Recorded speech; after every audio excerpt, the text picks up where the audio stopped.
Buscando un país para todos. Proyecto Bolivia. Proyecto Bolivia. Un programa de radio con Samuel Doria Medina.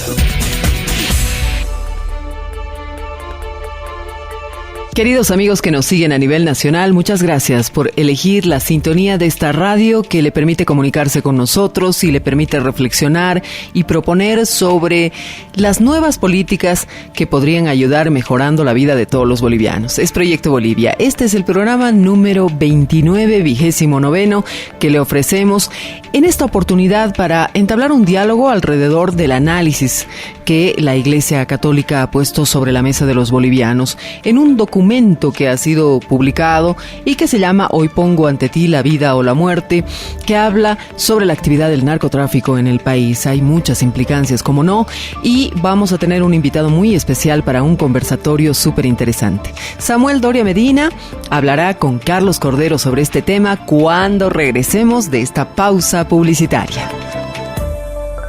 Ya regresa Proyecto Bolivia. A un inicio decía que no podía hacer nada. Me sentía inútil, había trabajos y no tenía un currículum. No se me abrían las puertas para trabajar. Yo tenía intención de trabajar, pero no. Cuando yo entraba a CITE, a veces no podía porque me frustraba y decía, no puedo. Y me decía, puedes, vas a poder. Es práctica, tú puedes, lo vas a hacer. Para mí mis hijos son mi vida. Y por eso también hacía para ellos primero. Y de ahí he hecho, no, yo me quedo con la ropa de niño. De hecho ya, me compraré las máquinas.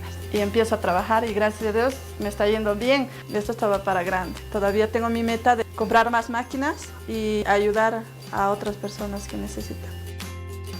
Centros de Innovación Tecnológica, una iniciativa de la Fundación Gisunu. Síguenos en el Facebook Proyecto Bolivia, en el Twitter @Bolivia Proyecto o comunícate al WhatsApp 698 30 600. Mira el programa en el canal de Samuel en YouTube.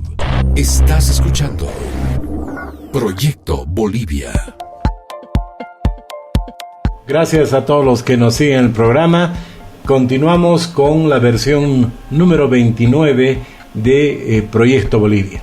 Y hoy vamos a analizar junto a nuestro invitado, el licenciado Carlos Cordero, la última carta pastoral publicada por los obispos de Bolivia y que la han titulado Hoy pongo ante ti la vida o la muerte. Buenos días, Carlos, muy bienvenido al programa. Muchísimas gracias, Samuel.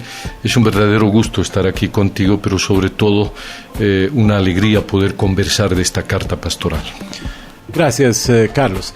A ver, no es la primera vez que la Iglesia boliviana se preocupa de este tipo de temas. Ya el año 82, en su asamblea plenaria en Trinidad, presenta el documento Narcotráfico y Drogadicción, un grave mal público. Y en decenas de ocasiones ha dedicado mensajes a través de comunicados públicos. Y yo quisiera que para comenzar nos expliques por qué la Iglesia se involucra en estos temas. Sí, muchas gracias. Es absolutamente cierto que la Iglesia Católica aborda el tema del narcotráfico, la drogadicción desde la década de los 80, pero también la Iglesia Católica boliviana y la Iglesia Católica en general tiene la costumbre, la práctica de elaborar estos documentos que se llaman cartas pastorales, que son pues una reflexión realizada por los obispos de un país, de una diócesis, y que pues la presentan a los ciudadanos. La Conferencia Episcopal Boliviana ha ido presentando en los últimos años varias cartas pastorales sobre el tema del medio ambiente, sobre temas como educación, y efectivamente esta última vez ha preparado una carta durante los 2 últimos años aproximadamente sobre narcotráfico y drogadicción. Y lo que hay que aclarar, esta carta ha sido dirigida al pueblo de Dios, a toda la sociedad, a los católicos y no católicos, y es una convocatoria a la reflexión de este tema que fundamentalmente, en opinión de los obispos, lastima a las familias, ¿no?, corrompe a las familias, empezando por los jóvenes que caen en las garras de el consumo de drogas, el microtráfico o el tráfico o la producción, y luego van arrastrando a las familias, y esto se convierte en un grave problema, primero social, un grave problema de salud, y adicionalmente afecta a la economía porque la distorsiona, porque ingresa dinero sucio a la economía formal, y en una tercera instancia la carta pastoral convoca primero a los católicos, segundo a la Iglesia, y tercero a las instituciones, y finalmente al Estado y al gobierno de Bolivia, para que juntos pues desarrollemos acciones orientadas a eliminar este flagelo del narcotráfico y de las terribles consecuencias que tiene, sobre todo para los jóvenes y las familias bolivianas. Carlos, creo que he obviado, pero es importante que comentes cuál tu relación con la Iglesia, con este documento, porque está claro que no eres obispo, pero creo que es importante que les comentes a todos los oyentes cuál tu relación con la Iglesia Católica. Pues desde hace varios años atrás he sido invitado a conformar un consejo de asesores de la Iglesia, de los obispos, de la Conferencia Episcopal Boliviana. Formo parte de ese consejo de asesores, que cada vez que hay un tema que merece una opinión externa a la Iglesia, nos convocan. Yo estoy muy agradecido por ello, y esto es en función no de mi condición de profesional, por ejemplo, ¿no? Es decir, yo soy un profesional en ciencia política, soy profesor universitario, entre otras cosas tengo título universitario, no como nuestro vicepresidente, sino en función de también mi compromiso católico, ¿no? Yo soy un católico que va a misa todos los domingos y que, entre otras cosas, trata de cumplir con los mandatos y los principios evangélicos, pero al mismo tiempo intento colaborar con mi iglesia. Esa es mi relación con la Conferencia Episcopal. Queda absolutamente claro, Carlos. A ver, para todos los oyentes, los que no han tenido oportunidad de leer este documento tan importante de la Iglesia, sería interesante que describas su contenido. Es un documento breve, un documento largo, qué partes tiene, cuánto tiempo ha tomado elaborarlo.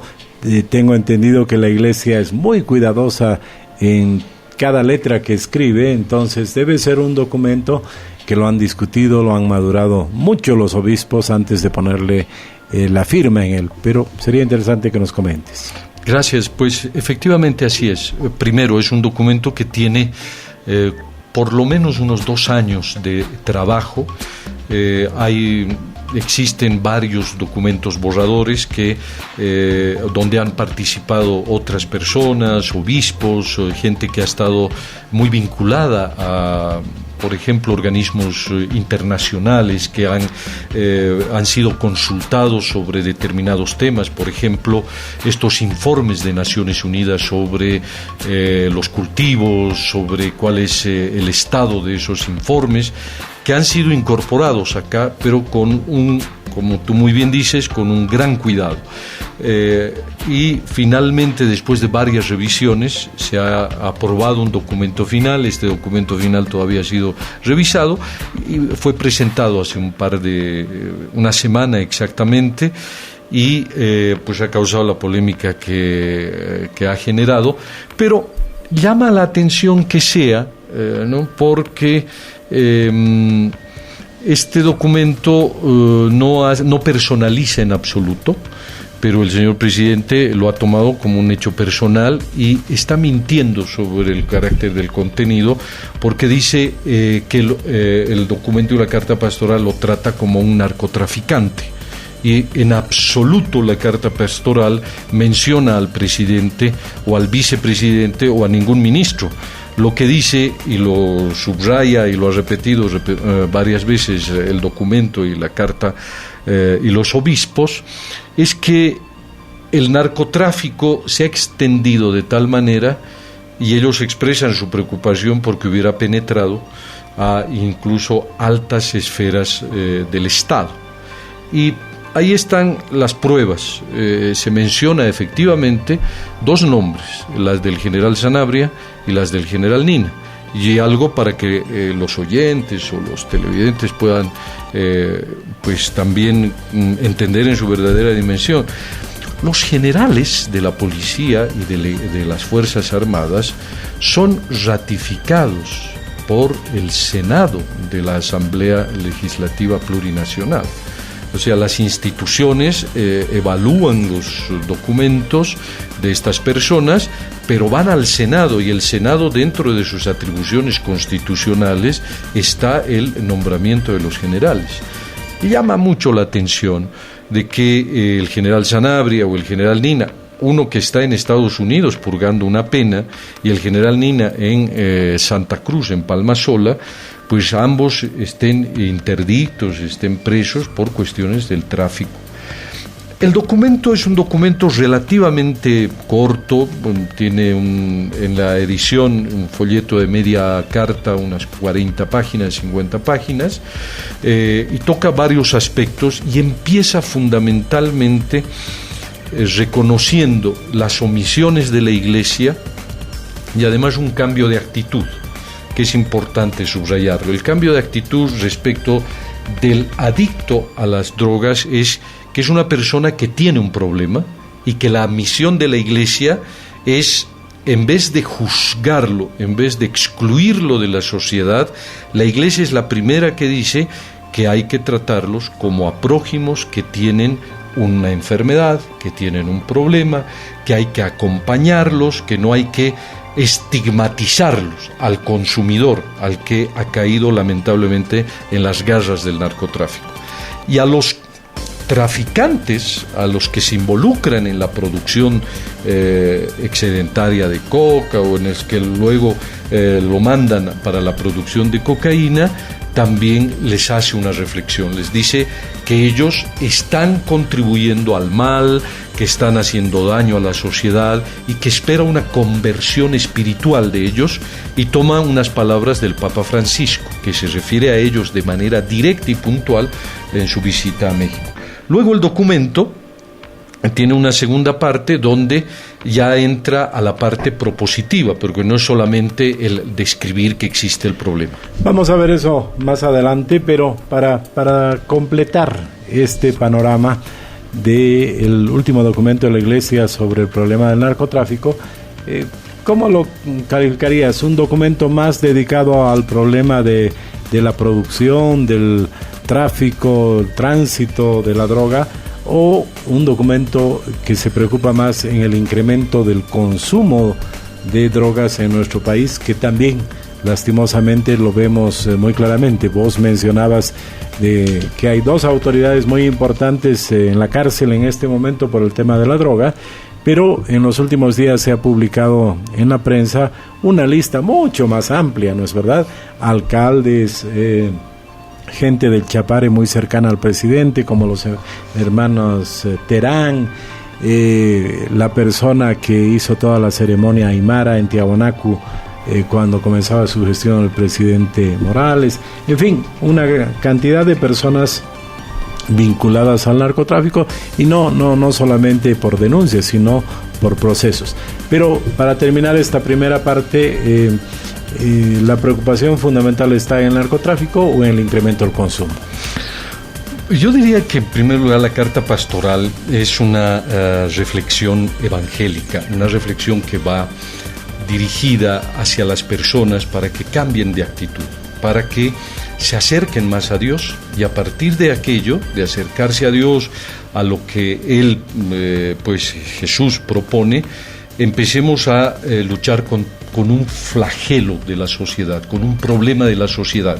Y al entrar en la reflexión del problema de la sociedad, lo que sí exactamente dice la Iglesia Católica en su documento, y que es algo que ha irritado al gobierno, y quisiera leerlo de manera muy puntual, dice que Bolivia es ya un país productor de tránsito y consumidor. o sea, los pone en un mismo nivel. Dice, el narcotráfico es una realidad cada vez más alarmante en Bolivia. Es falso que Bolivia produce y otros consumen. Bolivia es ya un país consumidor de droga y a la vez está siendo utilizada como un país de tránsito de droga producida en otras naciones. Perfecto, yo creo que queda claro de que es un enfoque integral al problema del narcotráfico. Nos vamos a ir a una pausa y después de esa pausa vamos a encarar qué es lo que dice el documento de lo que se debe hacer respecto a cada uno de esos problemas del narcotráfico. Ya regresa Proyecto Bolivia. Yo voy 2 años que enviudé y bueno, pues me ha costado salir adelante. Yo me hice un viaje de aventura a la Argentina y por necesidad empecé a trabajar en costura. Para capacitarme allá me pedían muchos requisitos. Me vi la necesidad de estudiar costura por el hecho de que me he quedado sola con mis 2 hijos. Decidí venirme acá a capacitarme en el sitio. Cuando yo llegué ya le estaba pasando clase 2 días y ahí ya comenzó, digamos, esa amistad con él. Y entre los dos decidimos conformar una sociedad. El sitio ha logrado que en poco tiempo logremos abrir nuestra microempresa. Me ha costado salir adelante, pero aquí estoy con mi sueño. Lo que le diría a Samuel es que continúe con eso. Continúe con esa forma de trabajar, de dar trabajo a los demás. Centros de Innovación Tecnológica, una iniciativa de la Fundación Gizunú. Síguenos en el Facebook Proyecto Bolivia, en el Twitter @Bolivia Proyecto o comunícate al WhatsApp 698 30 600. Mira el programa en el canal de Samuel en YouTube. Estás escuchando Proyecto Bolivia. Bueno, continuando después de esta pausa, Carlos, creo que es interesante también poder ver qué es lo que dice este documento de la Iglesia sobre el consumo tradicional de la hoja de coca.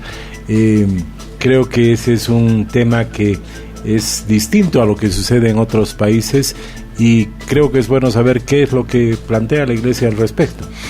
Realmente yo te agradezco la pregunta porque parece que la carta pastoral ha sido entendida como un ataque a los cocaleros, como un ataque al presidente, al gobierno, y no es así. Fíjate cómo la carta pastoral empieza con la valorización de lo que es la hoja de coca, su uso medicinal y tradicional. Dice puntualmente: la hoja de coca tiene desde tiempos ancestrales un valor cultural, medicinal, especialmente en la vida de los pueblos andinos de Bolivia.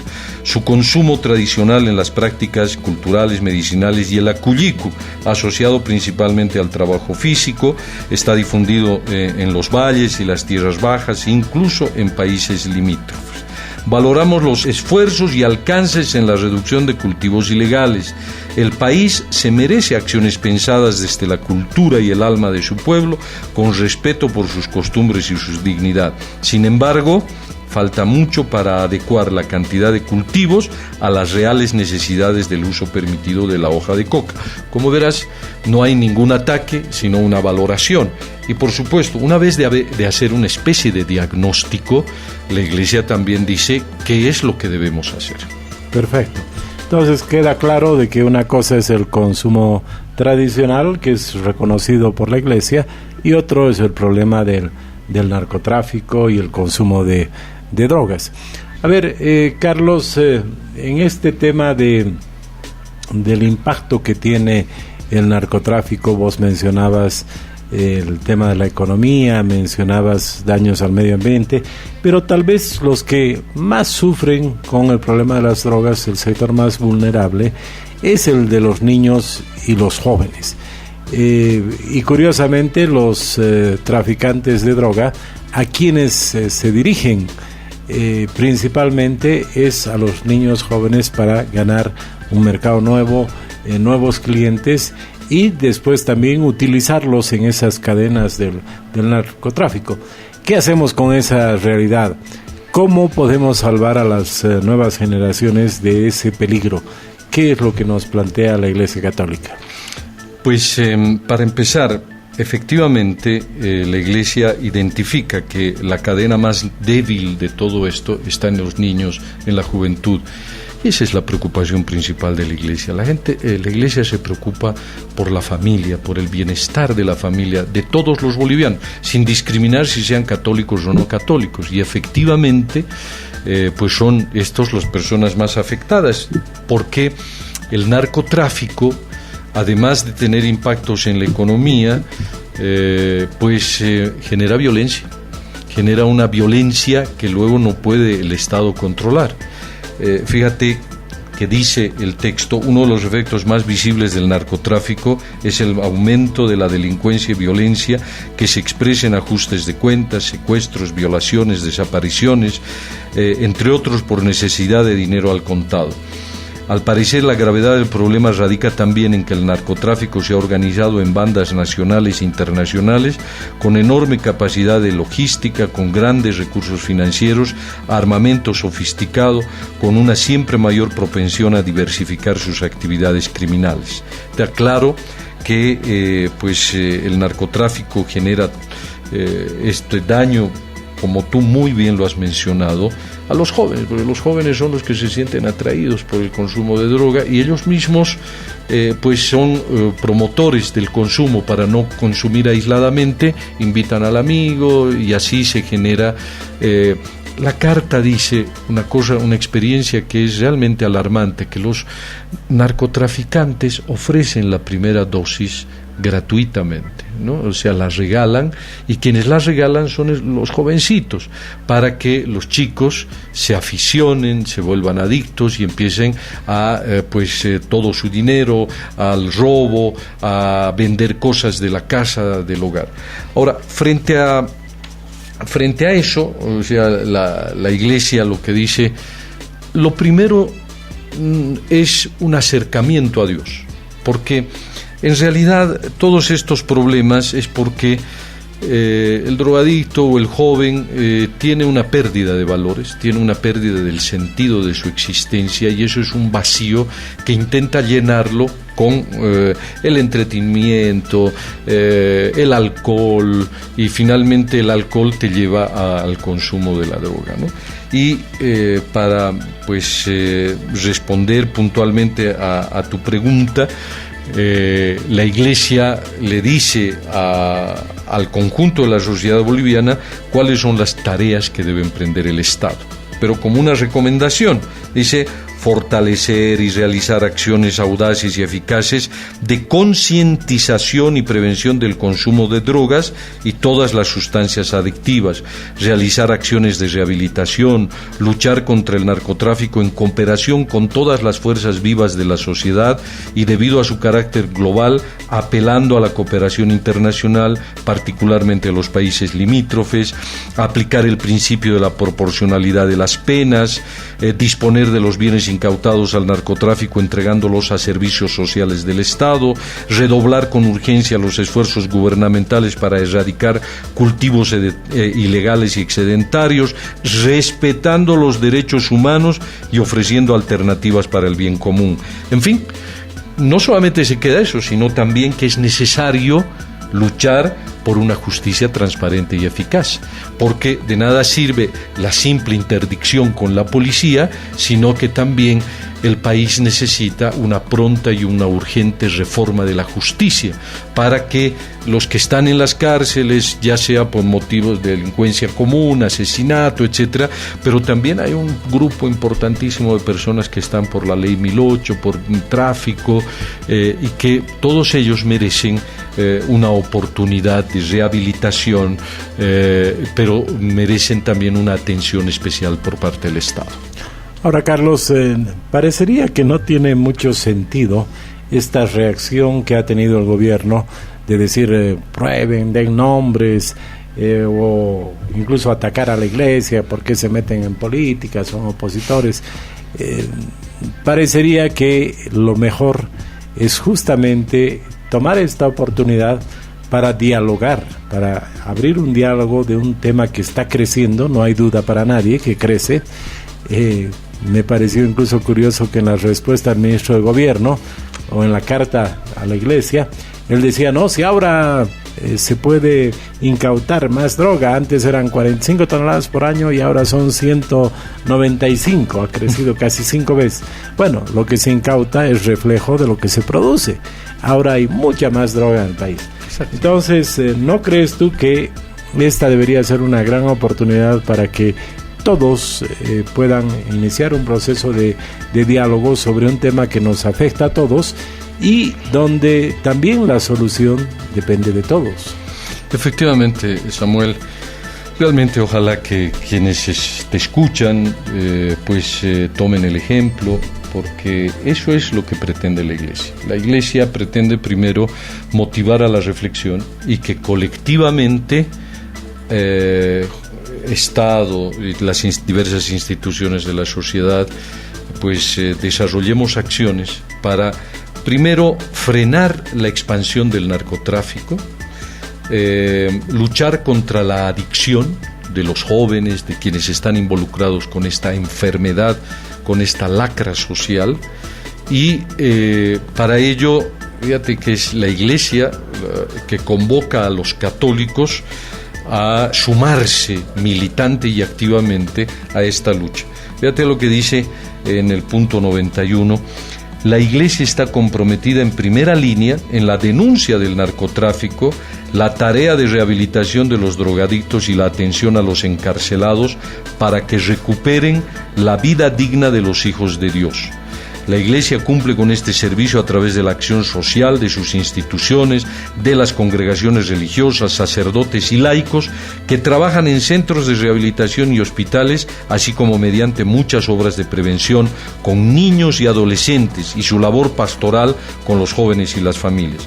Por todo esto, pues para todos nos ha resultado absolutamente sorprendente que el presidente se sienta primero aludido y se sienta atacado personalmente cuando la carta nunca se lo menciona y no se lo ha llamado para nada que el gobierno está protegiendo, que el gobierno está vinculado. En absoluto aparecen ese tipo de palabras, como tú puedes, como has podido escuchar y conoces la carta pastoral, lo que hace es una profunda reflexión, empezando a las familias, pasando por quienes están vinculados a ellos. Y el primer llamado es, como tú lo has llamado, el diálogo, la reflexión, la conversión sobre la base del amor cristiano. A un drogadicto, a una persona que está atrapado en este mal, de nada sirve solamente sancionarlo, castigarlo, encarcelarlo. Hay que de verdad estar cerca de él, hay que acompañarlo, hay que hacerle conocer la palabra de Dios, pero sobre todo hay que hacerlo con amor, con este amor cristiano. Y esto es una tarea muy difícil, pero que es el compromiso de todos los católicos. Carlos, te agradezco. Creo que hemos puesto un granito de arena en poder tratar el tema, sensibilizar a la población. Tu despedida, por favor. Yo quisiera cerrar con el encabezado de uno de los puntos que dice la carta pastoral. Deseamos abrir un diálogo franco y sincero con todos los sectores de la sociedad, en particular con las autoridades, para emprender acciones conjuntas. Creo que ese es el mensaje, creo que a eso te has referido, en sentido de que tomemos la carta pastoral como una oportunidad del diálogo y del trabajo cooperativo para juntos enfrentar un mal que le está haciendo daño a las familias bolivianas. Muchas gracias, Carlos, te agradezco por tu presencia. Y para cerrar este programa, y como ya es una costumbre, quiero mencionar un pensamiento y en este caso la frase que abre esta carta pastoral sobre narcotráfico y drogadicción, que dice: que los cielos y la tierra escuchen y recuerden lo que acabo de decir. Te puse delante la vida o la muerte, la bendición o la maldición. Escoge pues la vida para que vivas tú y tu descendencia. Este es un pensamiento de Deuteronomio 30:19 de la Biblia. Buenos días. Viva mi patria Bolivia, una gran nación. Por ella doy mi vida, también mi corazón. Por ella doy mi vida, también mi corazón. Bolivia. Proyecto Bolivia. Buscando un país para todos. Un programa de radio con Samuel Doria Medina.